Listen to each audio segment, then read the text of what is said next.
Les dunes blanches de Fiambalas, au lieu du Dakar sud-américain, hantent encore les nuits de Carlos Sainz, l'Espagnol qui avait abandonné tout espoir de victoire en 2009 et en 2011. Et cette étape numéro 5 passe une nouvelle fois par ses pentes de sable. Au programme aujourd'hui, 151 km pour les motos contre 246 pour les voitures. Le parcours qui a été dédoublé cette année pour offrir un confort de conduite optimal à tous les véhicules. Chez les voitures, le duel annoncé entre Mini et Hummer tient pour l'instant toutes ses promesses. Hier, ce sont les pilotes de la firme allemande qui se sont illustrés.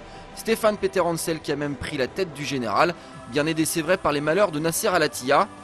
Mais aujourd'hui est un autre jour. Au premier point de contrôle, le Qatari est en tête, devant Christophe Olokchik et son équipier Robbie Gordon. Derrière, Stéphane Peterhansel gère tranquillement son avance.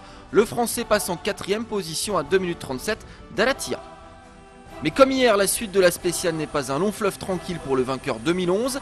Son Hummer numéro 300 va rester immobilisé plusieurs minutes et lui faire perdre un temps précieux. Une aubaine pour les pilotes countryman. À l'arrivée à Fiambalas, c'est Christophe Olokchik qui s'adjuge cette 5ème étape.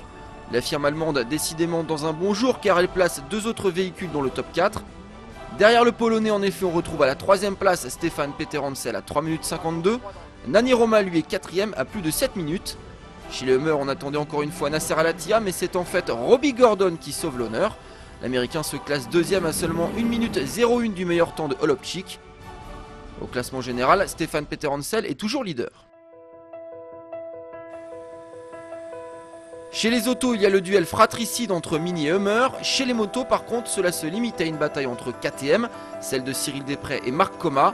Au départ ce matin, c'est le Français qui mène la danse, tout en haut du classement général depuis 2 jours. Pour l'instant, ces deux-là sont sur une autre planète, aucun autre pilote n'arrive à leur résister.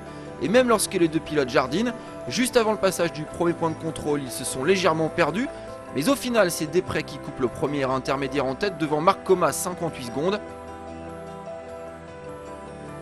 À l'arrivée à Fiambalas, pas de changement, le duo est toujours là. Cyril Desprez s'impose après avoir passé une grande partie de la spéciale dans la roue de son adversaire.